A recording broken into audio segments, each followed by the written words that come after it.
खून गरमा रहे हैं आपका, खुद इधर ही बैठे हुए हैं, इनमें से कोई भी बाहर नहीं गया। इनमें ऐसे लोग भी हैं जिनके पास यूरोप के मुल्कों की नेशनलिटी भी है, वो इसराइल जा भी सकते हैं, फिर भी नहीं जा रहे। कहते हैं इंजीनियर साहब ने रोक लिया। इंजीनियर साहब ने कितने रोके? जाओ। दुनिया का नज़म जो है ये 5 मुल्क चला रहे हैं, अमेरिका, यूके, फ्रांस, चाइना और रशिया। किसी आलिम ने आपका खून करवाने के लिए एसी वाले कमरे में बैठ के कोई जहाद और क़िताल की वीडियोस रिकॉर्ड करवा दी हैं। इससे प्रैक्टिकली दुनिया को कोई फर्क नहीं पड़ता। ये रियलिटी है कि हम साइंस और टेक्नोलॉजी में बहुत पीछे रह चुके हैं। इसके बगैर कभी भी हम इनका मुकाबला नहीं कर सकते। यहां तो लोग बड़ी आसानी से कहते हैं कि जी आईएमएफ वाले कर्जा अगर मांगे तो कह दो आया जो गोरी, इन्होंने आया जो गोरी, एक गरीब तो बदतमीज। इस तरह इन लोंडे लपाड़ों को नहीं पता कि दुनिया में कैसे मामला चलते हैं। जी पाकिस्तान ये कर देता, वो कर देता, क्या कर देता भाई? कुछ भी नहीं कर सकते। अल्लाह के बंदो, उन्हीं की चीजों को यूज करके हम दुनिया में सर्वाइव किए हैं और धमकियां उनको लगा रहे हैं। फिलिस्तीन तो अरब मुल्क है, ये अजम भी नहीं है, अरबियों की गैरत अभी भी नहीं जागी। दोस्तों आज की वीडियो में आप देखेंगे कि इंजीनियर साहब ने ये क्या दिया है कि पाकिस्तान की अवाम जो है वो इसराइल के साथ मुकाबला नहीं कर सकती।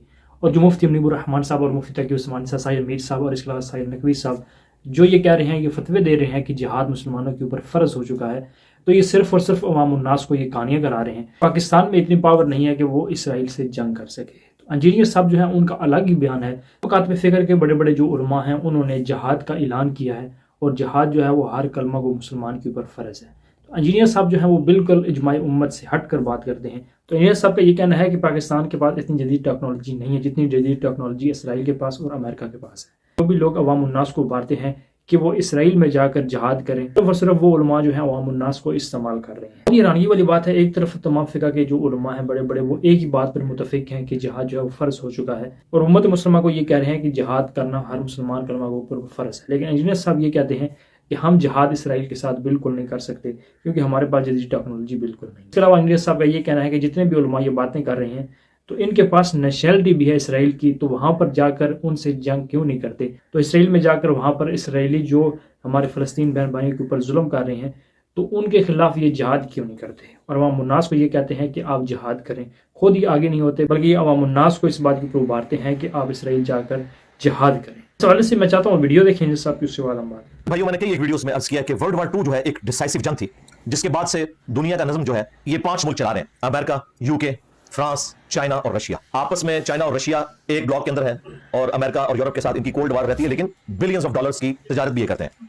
लेकिन ओवरऑल मुसलमानों के खिलाफ ये सब के सब इकट्ठे हैं, कोई दुश्मनी निभाता नहीं है, लेकिन दोस्ती भी कोई ऐसा उस तरीके से निभाने की कोशिश नहीं करता। तो उसके बाद कोई ऐसी जंग नहीं हुई कि मुसलमान मंजरे आम पर आ जाए। हाँ, आपको खामखा किसी ज़ोम में किसी वीलॉगर ने रखा हुआ है या यूट्यूबर ने रखा हुआ है, किसी आलिम ने आपका खून गरमाने के लिए एसी वाले कमरे में बैठ के कोई जहाद और क़िताल की वीडियोस रिकॉर्ड करवा दी हैं। इससे प्रैक्टिकली दुनिया को कोई फर्क नहीं पड़ता। ये रियलिटी है कि हम साइंस और टेक्नोलॉजी में बहुत पीछे रह चुके हैं। इसके बगैर कभी भी हम इनका मुकाबला नहीं कर सकते। देखिए पिछले दिनों ईरान के प्रेसिडेंट जब शहीद हुए इब्राहिम रईसी साहब रहमतुल्लाह ताला, तो ईरान ने खुले दिल से ये चीज मानी कि 40 साल से हमारे पास एविएशन से मुतालिक जो पार्ट्स हैं वो अवेलेबल नहीं थे, हम पुराने वही हेलीकॉप्टर उड़ा रहे हैं और वही जुगाड़ करके, तो इस किस्म का फेलियर होता रहता है। एविएशन की हिस्ट्री के सबसे ज्यादा हादसा ईरान के अंदर हुए हैं पिछले 25-30 सालों के अंदर। उसके पीछे रीजन यही है कि उनके ऊपर पाबंदी है। यहां तो लोग बड़ी आसानी से कहते हैं कि जी आईएमएफ वाले कर्जा अगर मांगे तो कह दो आया जो गोरी, इन्होंने आया जो गोरी, धमकियां ये लगाते हैं और देखें किस तरह वो छुपा हुआ है ज़हीरुल हसन शाह, और डर गया जाए, नस गया जाए, बात तकरीर करके 1 करोड़ रुपया नाम देगा, लुक क्या आ जाए, आना बाहर निकल।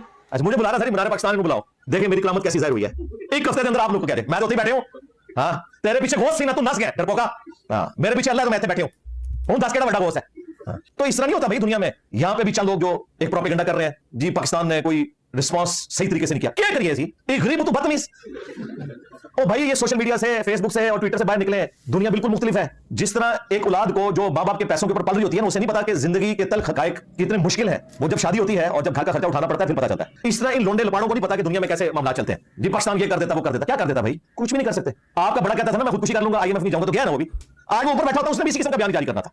हाँ अपोजिशन में रह के आप बेशक इसराइल को गालियां भी बहुत जानता हूं मैं, क्योंकि उसकी कोई वर्थ नहीं होती है। बाहर वर्थ यह है कि पाकिस्तान की गवर्नमेंट या आईएसपीआर क्या स्टेटमेंट दे रहा है, सीधा घीची में रोड देते हैं। ये ना समझे कि हमारे जो हुक्मरान है या हमारी फौज जो है या हमारे ऑपोजिशन में जो बैठे हुए लोग हैं ये कोई इसराइल के एजेंट है, नहीं, या कोई बुज़दिल है, होंगे भी, लेकिन फिर भी दुनिया की नॉर्म्स इस तरह नहीं होती है। इसराइल ने अभी तक बाकायदा जिम्मेदारी कबूल नहीं की। अगर वो कबूल नहीं कर रहा तो दुनिया में आप इस तरीके से नहीं किसी को इल्जाम लगा सकते, अदरवाइज प्रॉब्लम्स खड़ी हो जाती है। हाँ इसराइल कहता ना हमने मरवाया, तो फिर पाकिस्तान ने भाई नहीं इसकी मजम्मत करनी थी। बाकी चीजों में भी तो कर रहा है ना, फलस्तीन के हवाले से भी बात उठा रहा है, तस्लीम नहीं किया हुआ, पासपोर्ट के ऊपर लिखा हुआ है, लेकिन दुनिया में आपने कानूनन मामला को लेकर चलना होता है, उसमें कुछ मजबूरियां होती हैं। जब उस हार्ड सीट पे आप बैठते हैं ना फिर आपको अंदाजा होता है, धमकियां लगाने से कुछ भी नहीं होता। पाकिस्तान इतना रिस्पांस कर सकता था, फिर ये आए दिन लोग इनको तैश दिलवाते रहते हैं पाकिस्तान एक न्यूक्लियर स्टेट है तो ये क्या करे, मतलब वहां पे एटम बम फेंक दे जाके, इससे क्या निकालना चाहते हो? एटम बम से जंग जीती जाती है भाई। जंग जीतने के लिए पहली चीज जो है ना ईमान के बाद वो इकोनॉमी है। हमारे पास इतना पैसा नहीं कि हम 1 महीने के लिए इंडिया के बॉर्डर पे फौज लगा सकें, और आप कह रहे हैं इतना बड़ा पंगा ले लें? नहीं मेरे भाई, चंद लाख लोगों के पीछे 25 करोड़ मुस्लिम अवाम को नहीं कत्ल करवाया जा सकता। दुनिया में इस तरीके से मामला को नहीं लेके चला जाता। और ये कहानियां आपको करवाते रहे, जिस तरह वो पंजाबी फिल्मों में सुल्तान राय जो बेलचे के ऊपर गोलियां रोकता था ना, बस इस किस्म की कहानियां इन्होंने आपको करवाई हुई है। किधर अफगानिस्तान 3 साल हो गया ना खिलाफत राजदा को कायम हुए, कोई बयान फलस्तीन के हक में, कोई इसराइल की मजम्मत, आपने तो हमें बताया था एक बार हुकूमत आ जाए तो 2 ब्रिगेड निकलनी है, एक जाएगी कश्मीर फतह करने, एक फिलिस्तीन और नसरत हुए। उन 3 साल बाद मैं कह सकता ना कि कहानी है सारी। ओ भाई वो कोई इस्लामिक रेवोल्यूशन नहीं थी, वो एक पश्तून मूवमेंट थी, उन्होंने मुल्क हासिल कर लिया, दैट्स ऑल। दुनिया में इस तरह नहीं रहा जाता। उन्हें भी पता है कि हम अमेरिका से नहीं जीत सकते। अमेरिका जंग हारा है अफगानिस्तान में, अफगानिस्तान नहीं जंग जीता, लाखों लोग शहीद हुए हैं। अमेरिका जंग हारा है इकोनॉमी की वजह से, ट्रिलियंस ऑफ डॉलर्स का नुकसान हो गया। अभी भी उनके पास इकोनॉमी मजबूत होती ना, अगर उन्होंने नहीं उठना था 20 साल तो देखे ना, आपको तो कहते थे 20 हफ्ते लगेंगे हम फतह कर लेंगे, 20 साल बैठे रहे हैं। क्यों? एयरफोर्स उनकी बहुत मजबूत है। एयरफोर्स ने बड़ा डिफरेंस डाल दिया है। पाकिस्तान की फौज नंबर 1 फौज है, अगर दुनिया से एयरफोर्स खत्म हो जाए, मसले ही है। वहां पे भी ऊपर से आगे पूरी कारपेट बमिंग करते थे, ये तोरा बोरा में जाके छुपे थे। और तोरा बोरा भी कोई अजमेर वालों ने या बगदादी वालों ने नहीं बनाया हुआ, ये अमेरिका ने घर बना के दिए थे रशिया के खिलाफ लड़ने के लिए अफगानियों को। अल्लाह के बंदो, उन्हीं की चीजों को यूज करके हम दुनिया में सर्वाइव किए हैं और धमकियां उनको लगा रहे हैं। वो अमेरिका निकल गया था, वो बाहर आ गया, लेकिन उन्हें पता चला कि दुनिया में इकोनॉमी इस तरह नहीं चलती। अब वो अपने उसी तरीके से मामला लेके चल रहे हैं जैसा दुनिया के दूसरे मुल्क है। उन्होंने कमिटमेंट किया अमेरिका के साथ कि हम किसी वर्ल्ड इशू में कोई लुच फ्राई नहीं करेंगे, हम पूरी तवज्जो देंगे और वो अपने वादे के पर कायम है। बाकी आपकी कहानियां तो खत्म होगी कि पता नहीं ये हो जाएगा और बाद में ये हो जाएगा, वो हो जाएगा, कुछ भी नहीं होना था। हम तो शुरू से कह रहे हैं इस तरह नहीं हो सकता भाई दुनिया में। साहबे किराम की भी आपको इन्होंने गलत मिसालें दी। साहबे किराम के ईमान को कोई नहीं पहुंच सकता, लेकिन उसके बावजूद जब वो रोमन्स और पर्शियंस के साथ लड़े हैं तो असला बराबर की टक्कर का था, ऑलमोस्ट। डिफरेंस नहीं था आज वाला। ये नहीं था कि खालिद इब्न वलीद एक तलवार लेकर निकले और सामने से एक रोमन जनरल जो है क्लाशनकोव लेके आ गया। मेरे भाई आपके 1000 मुजाहिदीन निकले और सामने से एक क्लीन शेव यहूदी ऑटोमेटिक गन लेके आ जाए तो करीब नहीं आने देगा, फड़का के रख देगा सबको। तो ये होता था कि इधर से तलवार में आए, घोड़े पे बैठे हुए, सामने से भी तलवार लेके घोड़े पे आया, मुकाबला हुआ तो ठीक है आप जीत गए। हाँ, तादाद का डिफरेंस जरूर था लेकिन क्वालिटी ऑलमोस्ट सेम थी। ये वाला डिफरेंस नहीं था। ये हमें कहानियां करवा करवा के ना तो दूसरी तरफ ले जाते हैं। राह नबी इस्लाम की मौजूदगी में जो जिहाद और क़िताल हुआ है वो अल्लाह की गहरी मदद के साथ हुआ है, उसमें फरिश्ते भी नाज़िल हुए। वो दोबारा रिपीट नहीं हुआ, वो डॉक्टर इकबाल के शेरों में रिपीट होता है। आज भी वो इब्राहिम सा ईमान पैदा तो आग कर सकती है, अंदाजे गुलिस्तान पैदा। बेसिकली डॉक्टर इकबाल जिंदा होते तो मैं उनको कहता कि इसका मतलब यह है कि ना तो इब्राहिम जैसा ईमान हो सकता है और ना आग ठंडी हो सकती है। ये मतलब है इस बात का। आज बदर वाली फिजा नहीं पैदा हो सकती भाई, वो नबी इस्लाम की मौजूदगी की बरकत थी। अगर ये फिजा पैदा होनी होती तो मैं दाढ़ी पे हाथ फेर के कह रहा हूं कि कादसिया और यरमूक से बेहतर मुसलमान कौन से थे बताएं मुझे। उधर तो कोई फरिश्ते नाज़िल नहीं हुए। 8,500 मुसलमान हाथियों के नीचे शहीद हुए हैं जंग कादसिया में। 8,500 मुसलमान, इतनी कुर्बानी से मुसलमानों ने वो जंग जीती है। तो वहां फजाए बदर नहीं थी कादसिया और यरमूक, उनसे बेहतर मुसलमान कौन थे? उस जमाने के मुसलमान आज तो कुछ सोच भी नहीं सकता कि उस लेवल का कोई एक मुसलमान भी हो। उस जमाने में फरिश्ते नहीं उतरे, तो अब आपको ये कहानियां क्यों करवाते हैं शायर? क्यों आपको ये ख्वाबों की दुनिया में रखते हैं? निकले इससे बाहर भाई, इस तरह नहीं होता। दुनिया को अल्लाह ने बकदर एफर्ट रखा है और इसी तरीके से आपने अपने मामलात को लेकर चला है। वो सलाउद्दीन अय्यूबी का एक क्लिप कितना वायरल हुआ है हमारी वीडियोस के बाद, जब मेरे ऊपर इन्होंने इल्जाम लगाया कि मैंने आयरन डोम को हफीज़ुल्लाह कह दिया और मैंने बात कुछ और की थी, इनके सूफिया के बाबों को ललकारा था, इन्होंने पकड़ के ना मेरे खिलाफ क्लिप बनाया। तो फिर मैंने उसकी क्लैरिफिकेशन बताया था कि सलाउद्दीन अय्यूबी जो है ना, वो उस जमाने के मोटिवेशनल स्पीकर्स को समझाया करता था कि मामलों ऐसा नहीं होता। जब एक बंदा आगे कहता है जी आपने तो जंग रोक दिया है, वो कहते हैं भाई पहले भी जंगों में अल्लाह आपके साथ था लेकिन हर दफा शिकस्त हुई है। उसकी वजह यह है कि आपने अपनी आर्मी के लिए वो रिसोर्सेज अरेंज नहीं किए। जब तक वो रिसोर्सेज अरेंज नहीं होंगे, पानी का बंदोबस्त नहीं होगा और हमारे पास वो स्ट्रेंथ नहीं होगी, हम इनका मुकाबला नहीं कर सकते। और फिर उसमें करके दिखाया, कहानियां नहीं करवाई हैं लेकिन स्ट्रेटेजी के साथ। अभी मुसलमान साइंस और टेक्नोलॉजी में जब तक ऊपर नहीं आएंगे हम कभी भी इनका मुकाबला नहीं कर सकते। सीधी सी बात है। अगर किसी का दिमाग खराब हो गया है मिली तराने सुन सुन के, तो वो अपना दिमाग सीधा कर ले, इन तरानों को तरानों तक ही रहने दे। प्रैक्टिकली वो बहुत आगे निकल चुके हैं, हम बहुत पीछे हैं और हमें डिकेज क्या, अब तो सदियां चाहिए जो डिफरेंस आ चुका है। यहां देखें इख्तलाफात ही ऐसे हैं और लड़ाई झगड़ों की नौबत ऐसी है, वरना मुसलमानों से बड़ा फोरम किसके पास था? OIC का, जो अब OIC बन चुका है। कोई आपको नहीं नजर आ रहा। UNO में आवाज उठाई जा सकती थी अपने तौर पे, चले वहां पे कोई उन्होंने इजलास बुला लिया, वो इकलादाबाद, अदरवाइज कोई प्रेशर नहीं है, हकीकत बात है। और वो जो 41 मुल्कों का इत्तेहाद बनाया हुआ था सऊदीया ने, जिसमें वो हमारा भी एक एक्स आर्मी चीफ नाचता होता है तलवार लेके, इधर की वो तलवार, दिल तो करता है कि तलवार लेके इन सारों को लाइन में खड़ा कर दिया जाए, 41 के 41 को। इस सबके साथ तमाशा लगाया हुआ था। वो उन्होंने अपना सुन्नी शिया इख्तिलाफ ईरान के खिलाफ एक मुआहदा बनाया हुआ था, काफिरों के खिलाफ नहीं, एक भूल जाओ। वरना फिलिस्तीन तो अरब मुल्क है, ये अजम भी नहीं है। अरबियों की गैरत अभी भी नहीं जागी। सबसे ज्यादा अगर हमीयत पाई जाती है ना तो अरबियों के अंदर पाई जाती है, लेकिन इस जगह आगे वो भी फेल हो गए। पहले फिर भी थी, जब शाह फैसल था उस जमाने में 67 की वार के अंदर, उससे पहले 1948 में, उस वक्त फिर भी ये लोग करते थे। अब तो बिल्कुल ये लेट गए हैं उनके आगे। डिजिटल मीडिया के ऊपर अवामुन्नास का काम है कि आवाज बुलंद करे। नॉन मुस्लिम मुल्कों के अंदर भी आप देख रहे हैं कि नॉन मुस्लिम मुसलमानों के साथ मिलकर प्रोटेस्ट कर रहे हैं, उसकी वजह से फिजा काफी बदली है। फिर साउथ अफ्रीका को सलाम है, जिस तरीके से उन्होंने इंटरनेशनल कोर्ट में मुकदमा पेश किया, बिलियंस ऑफ डॉलर्स लगाए, मुकदमा जीता। ये काम मुसलमानों के करने के थे, नहीं किए।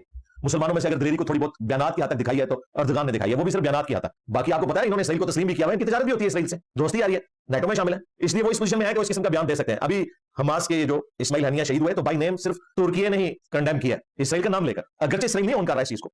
बल हमारा भी जो इलामिया है उसमें इसराइल का अगर नाम डालना था ना तो इस तरीके से डाला जा सकता था कि इसराइल जो फलस्तीन में जुल्म कर रहा है, चले इस वाक़े के साथ उसे लेट ना करते, इस तरीके से को बयान दिया जा सकता था, इससे बेहतर भी। बाकी मैं उस हक में नहीं हूं कि जब तक कोई मुल्क ऑन नहीं कर रहा आप उसके इल्जाम लगा के तो बयान जारी कर दे सिर्फ पब्लिक को खुश करने के लिए। इस तरह दुनिया में मामला नहीं चलते। हम जब तक अपनी कमजोरियों को नहीं मानेंगे उस वक्त तक मामला को आगे लेके नहीं चल सकते। रहा ये जो हमारी जिहादी तंजीमें आपको कुरान हकीम से नबी इस्लाम के जिहाद और क़िताल से मुतल्लिक आयात सूरह तौबा से, सूरह निसा से पेश करके खून गरमा रहे हैं आपका, खुद इधर ही बैठे हुए हैं, इनमें से कोई भी बात नहीं किया। इनमें ऐसे लोग भी हैं जिनके पास यूरोप के मुल्कों की नेशनलिटी भी है, वो इसराइल जा भी सकते हैं, फिर भी नहीं जा रहे, कहते हैं इंजीनियर साहब ने रोकी है। इंजीनियर साहब ने कितने रोके, जाओ। तो यहाँ पे वो आयात पढ़ पढ़ के मुसलमानों को मुनाफिक है ना, ये बिल्कुल ज्यादा वाली बात है। पहले अपना जिहाद और क़िताल तो फाइनल कर लो। अफगानिस्तान में जो दाइश किसी जमाने में हीरो बनी हुई थी मुसलमानों की, अरब मुल्कों के अंदर, जिसका काम सिर्फ ये था कि शिया को कत्ल किया जाए, सऊदीया फंडिंग करता रहा, बाद में सऊदीया के जब खिलाफ हुए, सऊदीया ने कहा ये खारजी है, इमाम काबा से बयान दिलवा दिया कि खारजी है। वो अफगानिस्तान में बैठी हुई है, पहले तालिबान लड़ रहे थे अमेरिका के खिलाफ, अब दाइश लड़ रही है तालिबान के खिलाफ अफगानिस्तान में। मुझे बताएं, जब जिहाद और किताल का लेवल ये हो चुका हो कि आपको पता ही ना हो कि जिहाद हो रहा है, किताल हो रहा है, ये खारजी खड़े हुए हैं, वहां पे आप मुसलमानों को किस तरह लगाना चाहते हैं? मतलब वहां भी मुसलमान जाके दाइश में शामिल हो जाए, देवबंदी जाके तालिबान के साथ मिल जाए और आपस में एक दूसरे को कत्ल करें अफगानिस्तान में। ये आप जिहाद और किताल चाह रहे हैं? ये जिहाद और किताल कहां से है भाई? आज वो बाउंड्रीज वाजे नहीं है, लिहाजा आज चूंकि बाउंड्रीज वाजे नहीं है, लिहाजा आप किसी को क्रिटिसाइज नहीं कर सकते। उस जमाने में ये हुक्म था कि जो शामिल नहीं होगा जिहाद और किताल में मुनाफिक शुमार किया जाएगा, क्योंकि लीडर रसूलुल्लाह थे सल्लल्लाहु अलैहि वसल्लम और उनको वही की ताईद हासिल थी। सहाबा किराम के दरमियान जंगें हुई हैं, वहां वही की ताईद नहीं थी, लिहाजा आपस में लड़ाइयां हुई, जंगे जमल हुई, सिफीन हुई। आज 1400 साल बाद आप कुरान हकीम से जिहाद और किताल की आयत पढ़ के तो मुसलमानों के बच्चों को वर्गला रहे हैं। क्या करें? वो सीने पे बम बांध के तो पाकिस्तान के जीएचक्यू के ऊपर हमला कर दे, या अफगानिस्तान में लड़े तो जाके दाइश के हेडक्वार्टर पे हमला करे या तालिबान के हेडक्वार्टर पे हमला करे, दोनों मुसलमान है। कौन सा जिहाद और किताल? यार तमाशा लगाया इन लोगों ने। पहले इसकी डेफिनेशन तो वाज़ेह करो। हर कोई जिहाद और किताल की आयत पढ़ता है, हदीसें पढ़ता है, चढ़ दौड़ता है, वीलॉग बनाता है, आगे भी चलना कि किस तरफ लेके जाना चाह रहा है, किसके साथ मिलाना चाह रहा है। जब मामलात इतने मुबहम हो जाए, उसमें हमारा काम सिर्फ यह है कि हम अपने गिवन सर्कमस्टांसेस में जो अपने मुल्क को टैक्स दे रहे हैं, एक आम पाकिस्तानी बरीउज़्ज़ुमा है, ये हमारे बड़ों का काम है, प्राइम मिनिस्टर का काम है, आर्मी चीफ का काम है, वो हालात वाकयात को देखकर डिसीजन करेंगे। और अगर वाकई हालात वाकयात फेवरेबल हो और वो डिसीजन ना करें, हम पर कोई गुनाह नहीं है। मेरे नजदीक तो फेवरेबल है ही नहीं है, मैं तो आपकी जली डॉक्ट्रिन को मानता ही नहीं हूं। बिलफर्ज होंगी तब भी हम उसमें अकाउंटेबल नहीं है। हमारा काम सिर्फ टैक्सेस देना है। वो हम साबुन की टिकिया भी दे रहे हैं, पेट्रोल के ऊपर भी दे रहे हैं, जिसकी बुनियाद पे हमारी फौज, पुलिस, जुडिशरी और बाकी सरकारी मुलाजमीन तनख्वाह लेते हैं। हम बरीउज़्ज़ुमा है। जिहाद और किताल में भी हर बंदे ने आगे मास में नहीं लड़ना होता। नबी इस्लाम तो हमेशा पीछे खैमे में होते थे, जानसार साथी लड़ते थे आगे जाके। इसका ये मतलब नहीं कि हुजूर उस जंग में शामिल नहीं है। इस तरीके से वो औरतें जो जख्मियों की मरहम पट्टी करती थी, वो भी जिहाद और किताल में शामिल है। जो उस जमाने में जिहाद और किताल के लिए चंदा देते थे, वो भी जिहाद और किताल में शामिल है। आज भी अगर कहीं पे कोई जंग होगी, जो राशन प्रोवाइड करने वाले लोग हैं, वो भी जिहाद और किताल में शामिल है। जो बावर्ची उनके लिए खाना बना रहा है, वो भी शामिल है। तंदूर में रोटियां लगाने वाला भी शामिल है, अगर उसने गन ना उठाई हुई हो।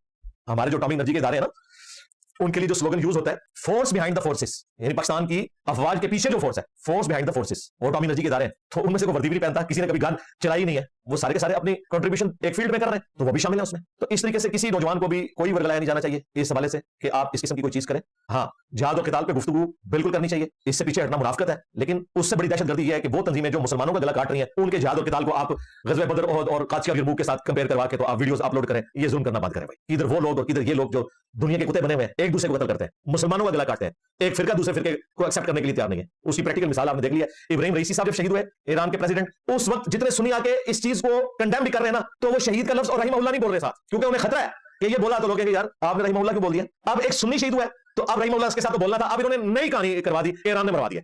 देखा, कोई ना कोई चुआ इन्होंने छड़ना होता है, कोई ना कोई बकवास इन्होंने करना होता है, पीछे नहीं हटते। तो इसलिए मैं कोशिश करता हूं कि आपको तस्वीर का पूरा रुख पेश करूं, इन कहानियों से आप बाहर निकले, आप रियलिटी की दुनिया में जीना सीखें भाई। भाई लोग बहुत ही हैरानी वाली बात है कि इंद्र साहब एक तरफ तो ये कहते हैं कि जिहाद और किताल की बात होनी चाहिए, और दूसरी तरफ ये कहते हैं कि जितने भी जो उलमा बात करते हैं जिहाद के हवाले से फतवे दे रहे हैं, वो फतवे बिल्कुल गलत दे रहे हैं, हम इसराइल के साथ जंग बिल्कुल नहीं कर सकते।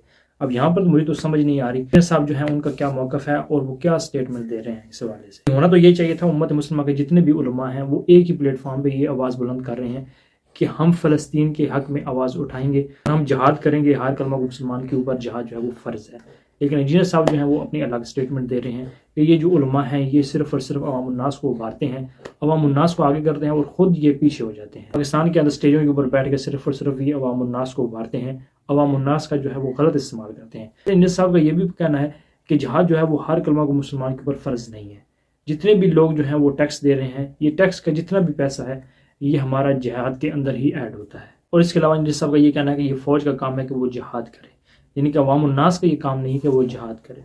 या फिर इंडियन साहब जो है वो उम्मत मुस्लिमा के इजमा के खिलाफ बात कर रहे हैं। सब जो बात करते हैं कि पाकिस्तान के पास इतनी टेक्नोलॉजी बिल्कुल नहीं है कि वो इसराइल के साथ जंग लड़ सके, हमारे मजलूम फ़लस्तीन बहन भाइयों को बचा सके। तो इंजीनियर साहब जो है वो अवाम उन्नास को बिल्कुल जो है वो नबी करीम सल्लल्लाहु अलैहि वसल्लम और सहाबा कराम के उस रस्ना से दूर कर रहे हैं। वो इस तरह से आपको पता होगा कि सहाबा कराम जो है वो कम तादाद में भी होते थे और कुफार जो है वो ज़्यादा तादाद में होते थे, तो फिर भी अल्लाह ताला जो है वो मुसलमानों को उन कुफार के ऊपर गलबा देता था और मुसलमानों की फतह होती थी। इंजीनियर साहब ये कहते हैं कि आपके पास अगर जदीद असलहा नहीं है तो आप उनका मुकाबला बिल्कुल नहीं कर सकते। तो इस हवाले से आपकी क्या राय है?